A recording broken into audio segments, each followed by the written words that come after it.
Welcome to the Hustle or Bust podcast powered by Paverart. Our mission is simple: to dive deep into the world of entrepreneurship, small business, and all the success, struggle, and challenges that need to be confronted in the pursuit of growth. We celebrate the entrepreneurial spirit, but perhaps most important, we want you to learn at least one idea that you can put into action immediately to make your investment in time worthwhile. When we think about salespeople, we often think about masters of product knowledge, people that know their product or service inside and out. But the great salespeople think well beyond product. They think about long-term customer relationships. Episode 42, we talk about war stories that brings this concept to the forefront. We hope you enjoy it and drop us a line with some feedback.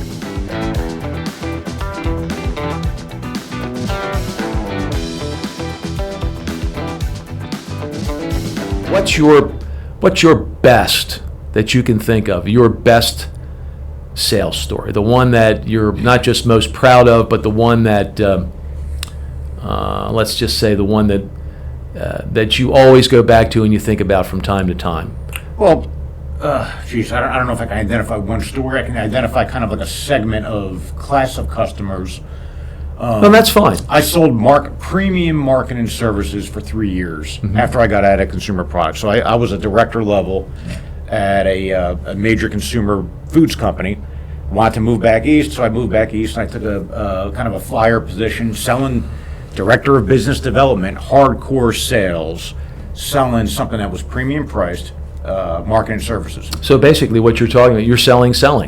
Yeah, it was. You were selling. I had to get in the door. I had to compete against things that were cheaper, that were more well known. I was selling premium. And generally, in the world of consumer products, you're selling to marketing services. You're selling to marketing people that are brand managers, market research managers. And in big consumer product companies, there's a lot of levels. And I knew, because I came from that world, I was able to quickly establish a presence and a rapport with companies because I was in that role, maybe even a senior role, with the buyers that I was calling on. But I called on $100 million plus companies, but I started earth-shattering new businesses that this company never heard of. You ever hear of Coleman's Mustard? They used to make dry mustard. Oh, sure, absolutely. I mean, this is a brand that might have sold $2 million worth of stuff. They imported it from England, and they brought it here. So I opened up these new brands, these new little small businesses that the company never sold before. And lo and behold, I opened up like 13 of them. Now, the difference was I was selling to the owner of these businesses versus an Ivy League MBA that thought they were all that, and they had 30 levels of management, and they had all this complexity, and they were more worried about their job than looking at their category or managing a P&L. Some of them never even saw a P&L in their life, even though they went to these great schools, right? Sure, exactly. So, completely different. So, here, and I was doing both, right? Now, I was opening, so Coleman's Mustard comes to mind. Shout out to Janice Grover. Became friends with her. I knew that I'd sit in front of the owner, and we would just hang out and talk about life. The owner of that business, he passed away, Arthur Anderson, rest in peace. We became friends, and all these small businesses, I still can call on them today.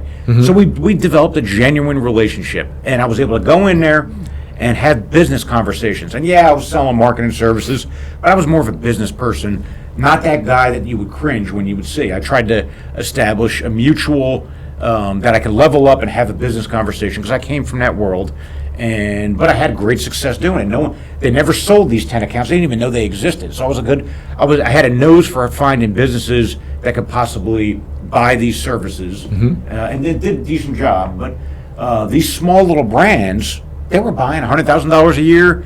This guy over here is buying 75, and other guys sold like 200 grand. So next thing you know, I cobbled together a couple $1 million worth of revenue from these small brands that nobody ever heard of. Now, in the world of selling services, you get paid for the total revenue. So you'd rather sell $1 million than a $100,000 thing. Sure. But I was learning the business, and I was opening up and forging new ground. So the theme that I always took away, whether you're in sales or marketing or finance or accounting or operations, you want to figure out, you want to treat yourself like a brand. And brands have to be different. They got to get different results. You got to have a different way of doing things. You've got to be able to stand out and get different kinds of results by doing things a different way if you want to stand out and grow in your career. I always kind of took that approach in sales. This small account thing that the number one, no one ever found them. Number two, if they did find them, they were never successful at selling them. And then I developed deep relationships where they would not just buy one time, but they would come by and they became a stable of business of reoccurring revenue. So let's say, I think the number might have been just shy of $1 million I cobbled together, but that was $1 million that repeated itself. So what's the lifetime value of these customers? So now you start looking at this of doing different things. And so the war story thing, I've sold big accounts, Walmart, all of those. I'm more excited and proud of Coleman's Mustard for what it represented in terms of the other 10 business development directors that never did it, the reoccurring revenue, the relationships that I formed. I looked at it a little different, through a different lens. The relationship, it sounds to me, and correct me if I'm wrong, but it sounds to me like the relationship portion of the selling experience Matters more. in this particular field, it may be in all of them, but in this particular field, the type of account that you were going after, it sounds like relationship sales was a big deal. I mean, that was a major percentage of the developing and handling and keeping that account. At the core of it, I think you got to care for people, right? This Right. can't be the worst thing you can be as a buyer. Feel like you're being sold to, and the moment that transaction goes away, you'll never see that person again. You feel kind of used, Exactly. right? Yeah. So I think I can call up Janice today and figure out a way to help her, or vice versa if I needed some. We would network. Sure. We'd have a conversation. We actually cared about each other, right? In terms of beyond freaking Coleman's Mustard, right? And there's no benefit from it. By the way, she ain't procuring Coleman's Mustard. Right. She's on to other things. She's very successful, and I have no problem picking up the phone, and I think she would too. So at the very heart of it is whoever you're dealing with, you got to try and make their experience in life a little bit better. And you got to be genuine about that. And if you can't see that going on beyond the product, you're not that genuine. You're not going to be that good, I don't think. This goes the same way for dealing with employees, by the way. Right. If you're not trying to make their life a little bit better beyond what it is that they're doing, there's only so far you're going to go as a leader. So the human aspect of business, we talk about this all the time, is like everything. Yeah, and that's one of the major bows in your quiver. I mean, you do that exceptionally well. Not so much. I should be better at that, okay? And I realize I should be better at that. But two examples that I can think of what you just talked about, getting to know the client, making them feeling comfortable with you. You know, the product almost becomes an afterthought. We got Stu Weiss. And the Steely, the Grateful Dead Steely design. Great example. And then the other one is John from the Coast Guard. I forget John's last name again. Joseph. Mr. Conley. Mr. Conley, Joseph Conley. I'm sorry. Look at that. Those are things those are sales. You don't even think of them as sales. No. It's almost like you're doing business with your friend. We were talking about this the other day. Forget about the Compass Rose. Beautiful design. You Right. made a couple bucks on it. If 2 years from now you were on the West Coast visiting your daughter, I think you would. I'm going to go see Joe Conley. You would knock on his door and you can Yeah. have a cup of coffee, whatever it is, crack open a beer. Hey Joe, it's Mike and you'd Doyle enjoy from it. Paverart. I'd love to see your piece, and would you mind if I stop over? We have a glass of wine or whatever. He'd be like, "Hell yeah, come on over." And Yeah. I think that's genuine. Exactly. So, I think if you've got a natural inclination for building relationships Right. that extend beyond the product, you're going to be well more suited to succeed in sales than just kind of going through the motions of transactions. It emphasizes what's the word I'm looking for? I can't grab it. It makes you feel better about what you're doing. Okay? I'm sorry, here's the word. It validates what you're doing. Not every sale is going to be like that, and we know that. In fact, the majority of them probably won't be like that. It'll be a microcosm of the Stu Weiss Steely deal, or the Let's- Joseph Conley, really special Coast Guard Compass Rose. But those make you feel like, you know what, I'm doing what I'm supposed to be doing. Yeah, like when I walk through the grocery aisle and I see Coleman's Mustard, I get a little excited. Right? Let's Sure. talk a little bit. We decorated our main room. We're in the business of doing art that goes in Right. the ground. Paver art. We turn pavers into art through various designs and stuff. Well, we decided that what if we put that art on the wall? And some of our signature projects and a real mix of projects, put it on the wall. Give me your reaction on the Leonardtown. Shout out to Lachelle McKay and all the people in Leonardtown. Leonardtown, Maryland, by the way. Yeah. Give your reaction when you saw the sunset picture. The company, it was, and by the way, it was on Canvas Art, and shout out to easycanvasprints.com. Right. Texas, Austin based. They turned this order around in 12 hours. Amazing little small. They're not a small business. They're a big business, but they did an amazing job. And it was 23 prints. 23 prints. 23 prints in total. Spent some real money, and they delivered it overnight because we wanted to set the room, and we're tired of boxes around us. And every one of those prints is beautiful. Print quality, great, Awesome. great service, Just absolutely did awesome. a good job, and shout out to Kim for pulling it all together. But your reaction on seeing the sunset, seeing our design in that picture. You know the answer to this. When we opened the box and pulled that one out, I teared up. I mean, that account meant more to this business. And to see that photo, and I've seen 18 different photos of that design, okay? Drones, we had drone photos. You made a video out of one of those drone photos. I tracked down the photographer who took the original photos for the town for the promotional part of that, that riverway, that greenway that they built, where our compass rose, that big 40-foot compass rose was part of it. I had all those photos. This photo, it's just a piece of art. And our piece, the Paverart piece, is part of this piece of art. It blew me away. It's beautiful. It's amazing. And I say it all the time. Anybody would want to have this in their den. As a real piece of wall. As a real piece of wall art. Anybody would want to have this somewhere of prominence, and because it's a conversation starter. What is that? It's gorgeous. It's a sunset.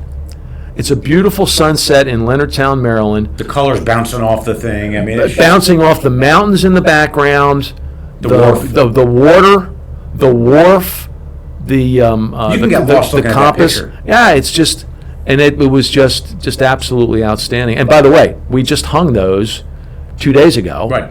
And we're we're using them later today because we've got a meeting with a supplier. And we're going to kind of show that room off. But the point is, you were gushing over the photo. I caught a little 5-second clip on video, and I sent it to Lachelle. And I said, hey, just so you know, and she said, thanks, that's awesome, thanks for sharing. Let's say, God forbid, Paverart goes out of business. Right. And 5 years from now, I'm traveling in the Midwest and the West Coast. I still think of that town and all the group of people, the landscape architect that started the project, who's no longer with us. The mayor. So I think about all this and all the work, dedication, grant writing, corralling support, community support, and I think about how the hell did they pull that off? Right. Something that was dormant and created a beautiful landscape that signifies the town. If Paverart's long and gone, I'm thinking about that town, the manager, and I'm like rooting for them, right? Yeah. So you got to kind of think, the people that you're honored enough to be calling your customers, can you make them people that you root for and try and support? Now, you can't do that with everybody. No. But can you do it with 20 people? You probably got enough bandwidth. That's what you want to aspire to. So I sent her the video, and hopefully that brightened her day up. Maybe not. Maybe it was just a pain. Another interruption in the day. Maybe, I don't think it was taken that way. But you want to get to the point where you're with customers that, like Stu White's a good example. I'd love to call him and talk about his business. He might not ever buy a piece from Paverart again, and that's got to be okay. So it's got to be genuine that you actually care about the people you're doing business with. And that could be employees. That's kind of a theme that's got to cut through all this. About once every year or two, this subject comes up, and for some reason or another, we wind up talking to Stu. And Stu is just one of the nicest people on the planet Earth. He's just such a nice guy who happens to be, a really terrific business owner. Okay, he's made his bones in the retail. What do you call those? What's it? True Value stores. Mm-hmm. He's done a great job with that. Lives in Montana. Lives up in the mountains where our piece is. Oh man, it's just a great story. Look, Stu, so let's just assume a guy like that's never going to buy from Paverart again. Right. Or whatever business it is. There's still value in a human relationship. The last time I talked to Stu, he was talking about a heated deck application. And he was talking about in great detail, the guy's amazing, how he was doing a combination of search terms, and he came across this business, and it was fascinating for someone that's trying to learn digital marketing to help our business. And I'm going, and I'm like, here's a business owner telling me about how he found this unique application, the search term process. And I'm writing notes down. I'm like, fascinating, gold mine of stuff. If all you think about, I'm going to build something, invoice it, collect the money, ship it, and be done with it, what a treasure trove of opportunity you've missed. So you got to kind of say, this person's never going to buy from me again, but I'm going to still give a shit about it and try and have a relationship that extends way beyond that. You can't do it with everybody, but you got to be thinking about caring about people and having a mutually beneficial relationship. If you got that mindset, that's going to be a kind of a foundational underpinning that's going to serve you well, I think. It's true, and I think and it has served us well. You're not going to get one of those every time you sell one of these pieces. I mean, in the last day, you sold 2 pieces right off of our shelf. You were on the phone, 15, 20 minutes? There's not a lot of there's probing going on. You know what the needs of the client are, because they want to buy. They're very persistent. They're very insistent, and they're saying, "I want this. How do I get one of these?" Like right now. Yeah, there's not a lot of selling. We're not going to wait. Right. I can't wait to have one built from scratch. What do you got? And that's the other side of the coin. But again, it's the whole customer servicing. At some point, we're going to have to revisit the whole customer servicing. Look, I think go back to hustle or bust. I mean, the word hustle's got potentially negative connotations too. But it's all about, to grow and be in that 20% of the bell curve. It's not just having more customers, more. It's about better and deeper and more valuable, more loyalty, more quality of relationships. And again, it cuts across employees as well as customers. Exactly. But you got to go deeper. You got to care a little bit more. It's got to be less about your product sometimes and more about how can you help them. How can you add value in whatever ways that you think you can do that? Better knowledge of their business, better questions, listening more than talking. All of those things matter to try and figure out your growth thing. But it does, at the heart of it is, you got to care a little bit more than the next guy and demonstrate that. Right. And not come across as that person just pushing for your product. That's important, but to a degree. I've got one more story, but it's less about sales and it's more about people. But these were all salespeople. By the way, before we go on, were there any other cogent points that you wanted to touch on? I think I'm good. In a previous selling life, I worked for a company that manufactured conveyor belts, and that company was not too far from my home. It was a great job. I enjoyed the heck out of it. It was in partnership with an Italian firm. They were the actual manufacturer, and we were the stateside representative that fashioned the conveyor belts out of rolls of conveyor belting material. And we were going after a heretofore untapped market for us, and that was USDA, FDA approved conveyor belts that would be used in the baking industry. And one of the biggest shows in Las Vegas every year is the bakery show. And one of the reasons it's the biggest show is because samples. These companies are actually setting up equipment. They're baking all day long. They're baking all day long. Right. Okay. If you've seen these if you've seen these lines, they're enormous. And there's only a few places that can actually house. I mean, you've got Javits, you've got McCormick, you've got a couple. You've got basically the Vegas Convention Center, I think, was where this particular one was. Anyway, we were going to take a run at it, and I had convinced the president of our company. I said, "Look, we hired this guy and we hired this guy to go after, Nabisco, International Brands, and you could just tick all the big boys off." And by the way, this was a competitive market. There were 5 other companies that we competed against that were legitimate competitors that made a really good product. And we're trying to break into this business. Well, you got to do the bakery show. That's all there is to it. So, I had 7 guys, and I rotated them in. The whole plan was to rotate them in during the week. They all had to fly. Most of the guys were coming from the East Coast. We had one coming out of Toledo. We had one coming out of Chicago. And it was, it was a scheduling nightmare, but we got it done. It was just a tremendous amount of work. And as you know, you don't start working on a trade show a month before the trade show. You start working on the trade show a year before the trade show, okay? And every month that you get closer, More pressure. more stress, and you're doing more things that have to be, loose ends have to be tied up. Had the schedule, killer schedule, had all these guys set up. I had them off, I housed them all off the strip. We were all in the same place, all in the same hotel. We get there Monday, and we just kill it. I had no idea that you guys were in this business. This is, people were coming in, they're checking us out. Good response. You could see our 5 other competitors. They're walking by going, these bastards. Okay, that's all we needed was one more company, and they're going to come in, and they're going to lower the price, and we're going to have to go. No. We weren't going to go in and lower the price, okay? That's not what our job. The goal I set was, we want people to know, at the end of the show, we want them to know that this company is also a key source of supply. Here are the samples. Yes, here's our pricing, but our pricing isn't going to be necessarily better than the next guy, but the laps that made the belts endless were going to be the service. We could go on site and install these things if you need that. Yeah. Without prolonging that end of it. Monday, great show. I mean, and by the way, I had, 4 of the 7 guys were in the booth with me. Okay, that's how, when we needed every one of them.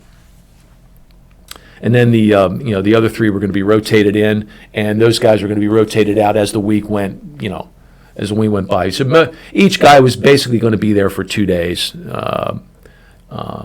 Anyway, Tuesday rolls around, and by the way, we shared rooms. I made them share rooms.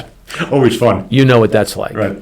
But the guy that I shared the room with was our top food conveyor belt sales guy. He was the one that had the contacts at Nabisco, at international brands, at name the business that buys conveyor belts for food. He was established, and we hired him away from one of those 5 competitors. We're still on jet lag. By the way, we had gotten there the Friday before. This is Monday. We got there the Friday before to get set up over the weekend, get the booth set up over the weekend. And Tuesday morning, I can't sleep. I'm wired. I'm just wired up. So I turn the television on, and lo and behold, there's one of the towers. Oh, that was 9/11. On fire. Yeah, jeez. Okay. And I woke this fella up, and he was not happy that I woke him up. But I said, no, you need to see this. He comes out, he looks at this, and we just sat there fixated. Okay. And what transpired for the rest of that week was unbelievable. Now, I won't go into all the details, but the bottom line was they did not stop the show, but nobody came to the show. McCarran Airport was shut down. There were no flights leaving or going in. The only thing that was basically running were the railroads, okay? And you're in Vegas. How am I going to get all these guys home on Amtrak? All East Coast based. Most of them were. I had a guy in Chicago, a guy in Toledo. The rest of us were all from the East Coast. Got it. Anyway, we had a meeting Tuesday night after the show that nobody came to, and nobody came to that show for the rest of the week. But they didn't shut the show down, okay? They really couldn't, because these people spent a fortune on this show. We couldn't get out. I basically went to the rental company. By the way, I wrote a letter to their president as a result. Dollar Rent-A-Car.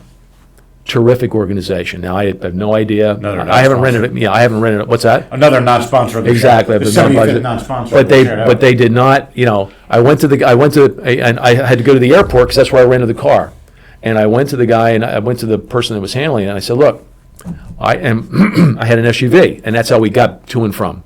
We shuttled to and from in our the rented SUV. I basically told him, I said, look, I can't get out of here. We're not going to shut our business down because we can't leave Las Vegas. We've got to get out of here.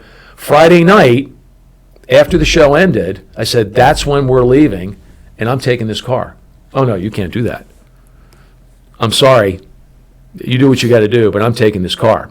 So you got a choice. I'm taking the car whether you like it or not because we're driving cross country with this car. And I told the guy, I said, we can negotiate a price and you can tell me where to leave this car or whatever it is that I got to do, but you got to work out something. Yeah, but sir, this is a Dollar Rental Car is a regional business.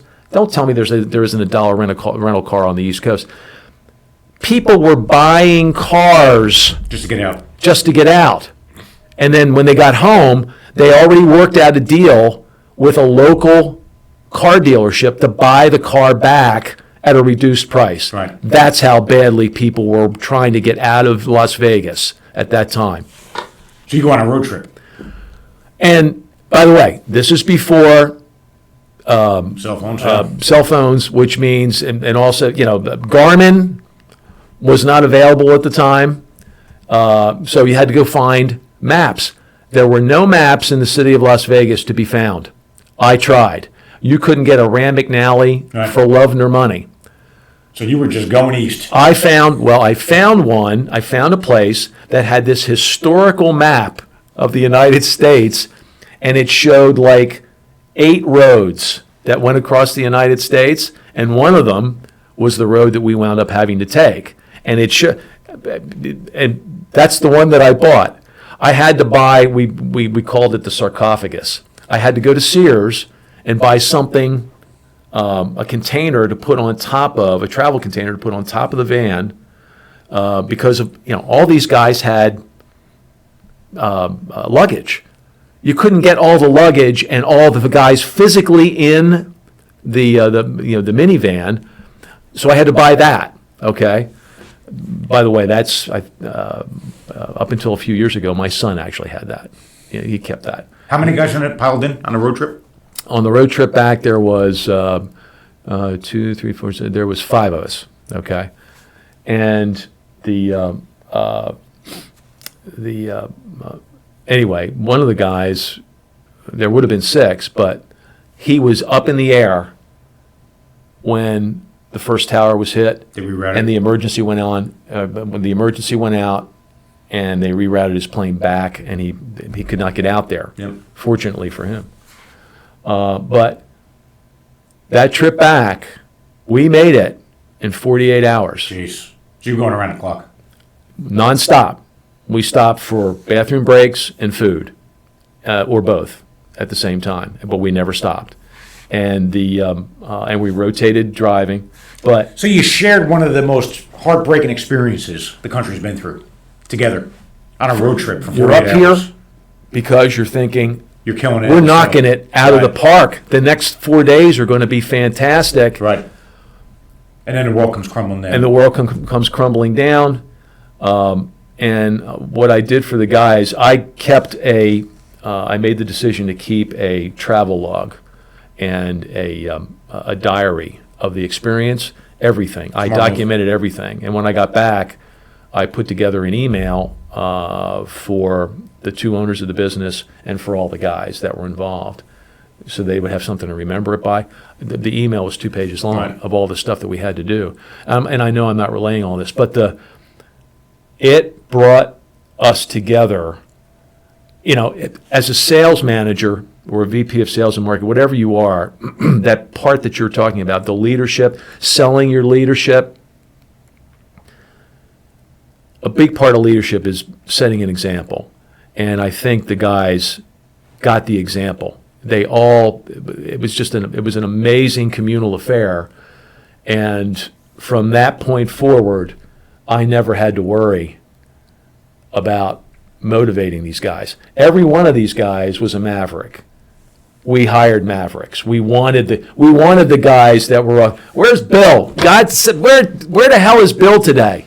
Could anything have,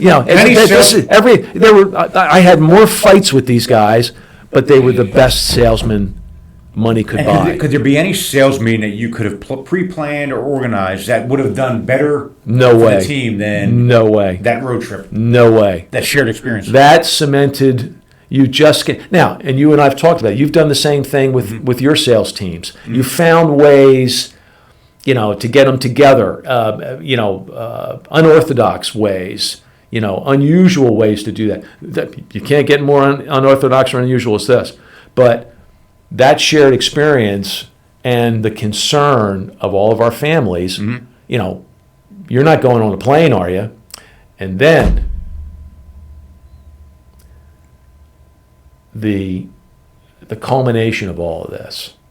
2 months after that, our parent, they weren't our parent company because there was a 50-50 partnership with this business. They were out of Italy. They manufactured the raw materials that we used to make the belts and things, the conveyor belts in the United States for our customers. They wanted to have an international sales meeting. That international sales meeting was going to take place in Biella, Italy, the home of our manufacturing partner. And just to kind of tie all this up in a bow, they wanted all of our salespeople to come. By then, the airports were reopened. All the safety measures had been put into place, which we now call the TSA. And there was 3 of the guys we gave them a choice. Look, you don't have to go if you don't want to, because these guys, you know me, I don't fly very well. To get me on that plane 2 months after 9/11 was sheer terror. And 3 of the guys just would not go. I couldn't convince them to go, and I didn't push them either. But we got there, and there's representatives from all of the different, companies around the world that were selling this product. From Indonesia and Malaysia and Vietnam and Africa and Israel. You're rubbing shoulders with people that are doing the exact same thing that you're doing, but they're from all over the world. We walked in. I will never forget this. Massive room, massive meeting room. All of these people are in there. And I'll give the name of the company. The name of the company is Chiarino.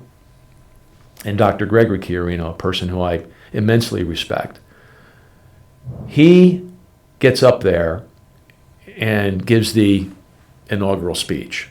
I want to thank you all for coming, but we have a special shout out to the guys that came from the United States. Standing ovation.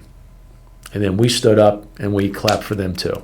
It was an amazing war story, if you will. And the meeting, quite frankly, was one of the best sales meetings I've ever had. And we got to rub shoulders with people doing the same exact thing that we were doing. And I'll never forget, the guys from France were behind us, in the meeting hall. And the whole time they're tapping us on the shoulder. What was it like? What were you doing with it? And we relayed the story about Las Vegas and the bakery show. So pretty cool. It was very, very cool. But it was one of those sales stories. I'll take that one to my grave. That's you just never forget that. Yeah, you can't replace that shared experience on one of the most tragic days in the country. But like this, like cement. You can't replicate that. No, you can't. And I haven't spoken. Yeah, it's amazing because you weren't the only company. It's amazing you hear different stories about where everyone remembers where they were on 9/11, right? Yeah, exactly. There's a lot of people that just try to wait it out, and they would have been in Vegas for 10 days until the airports reopened. there's something about making that quick decision and say, all right, let's get that car and let's get on down the road. And in fact, he got home in 48 hours. I'm sure half the car was sleeping while the other half was making up some chit chat or whatever. And there had to be deep conversations. Well, what you're doing is along the way. you're trying to keep the guy awake that's driving. That's right. There's There's nothing like a road trip, a long road trip, regardless of the circumstances. Now, that was extraordinary circumstances. But Yeah. a road trip, you and I took one 8 hours down across the country to Ohio with Dominic. Yeah. Road trips are amazing for what they can do for bonding. That was a terrific road trip too. I really enjoyed that. Right. Sold me on electric cars. Right. But the Hell of a story to wrap up a day on sales or a podcast on sales. well, we're probably going to revisit this at some future date because it's a very, very deep well. It's a selling is a very, very deep well, and we touched on maybe 10%, maybe 15% of it, Right. and a lot of it as it pertains to our business. But it's for me, it's infinitely interesting. Accounting's interesting, finance is interesting, economics is interesting, operations is interesting. These are all interesting aspects of a business, and you have to know them all to run a successful one. And you have to do them all well to run a successful business. If I can end on not a disclaimer, but there's this tendency in business when you have functional silos, accounting, finance, operations, sales, marketing, all the different historical or classical ways to look at functions. Yeah, we just did an episode on sales, and we talked about its importance and the lifeline of a business and all this stuff. As a leader that sits above all those things, whether it's a general manager or an owner or a CEO, the worst thing you want to have in a business, within the four walls of a business, Sure. is for one function to feel less valued than another function. And the piss and match that can go on is operations say, yeah, but you wouldn't have a freaking product to sell if it wasn't for my team. It's always, yeah. It's always the competitive thing. There's a degree of that that's helpful, but you as a leader, you can't value one function more than the other. You got to have the functions within the business try and earn that respect of the other. Exactly. Where the operations guy knows that the sales is what keeps it humming, and the sales guy knows without great product and great quality and great customer service and producing when you're supposed to, you don't have a good business. They've all got to appreciate and get the functions working together. You don't want to have this function is more important than that. That's the worst thing you can have. And I can't tell you how many businesses have that going on where one function feels, and sales, the knock against sales is they're the pretty boys, the prima donnas. They're out traveling. And then the COVID, what do you think that the businesses that had this competitive thing going on, or one function feeling like the other function is more valued? COVID hits, sales gets grounded, and sales actually grow. What do you think the operations folks thought about sales then? Yeah. If they were in a competitive, they're prima donnas, now they get grounded. That just becomes a cancer within an organization. You've got to establish a rhythm within the organization, a culture that not one function is more important than the other. They all work well together. They're all critical. It's a great point. In fact, when I look back on some of the salespeople that I've worked for, I've been the manager of, or worked side by side with, some of the better ones came out of operations.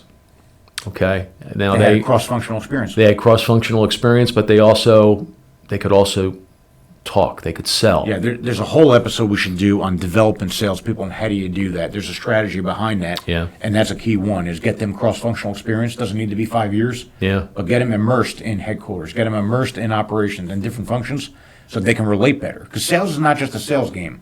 It's working with your internal functions to get things done. You ain't going to get anything done unless you're wired with the finance and operations people as a salesperson. That's you're not going to be wired too well if they don't like you and you can't even understand their world. It's a great point. And if you want to get this down to the really ground level, it's the sales guy that comes out to production and says, "You need to get this out by tomorrow." Yeah, way to win friends and influence people. Dale Carnegie, best sales book you ever read. Oh, there's no question about it. It was the first one, was the Dale Carnegie book. Yeah, there's timeless, right? Hands down. And there's probably a dozen that I forgot. There's easily a dozen that I forgot. That one's timeless, isn't it? It is. But you know what? What's interesting is there are those people out there that have tried to seminar this to death. There are those people out there that have tried to really boil down what selling is. I get about halfway through some of these selling books, and I'm just bored to death.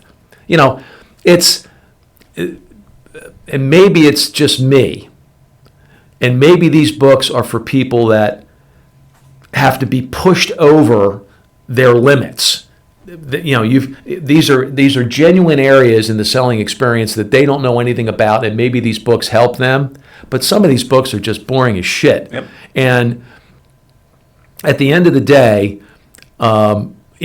there's something to be said for your ability to get the customer on your side in less than 30 seconds. Yep. Okay. And there's a lot of sales guys out there that just can't do that, right. And they rub you the wrong way, and they're not, and the results are pretty straightforward. But I love the field. I'm the only person in my family that actually is in that for the most part, except now I shouldn't say that, except for my daughter. My daughter's, she's very, very good at what she does, and she's definitely more professional than I am. I'm more grassroots, but I agree with you. We need to discuss how you develop sales talent and what's the best way to do that. What are some of the ways that you can do that really, wring the most out of that person's talent that you can get. So I'd love to do that. Yeah, this one requires a episode A, B, and C on sales. Yeah, you would think so. You would think so. But good job. Well, Good start. thank you, everybody, for listening. If you've got some comments, please, we'd love to hear them. Feedback is extremely important. Hopefully you can catch us on YouTube or Stitcher or Apple or Spotify. We're on all those outlets, and please, if you have any feedback whatsoever, we're here. We're not going anywhere. We have no life. Good job. Have a great day, everybody.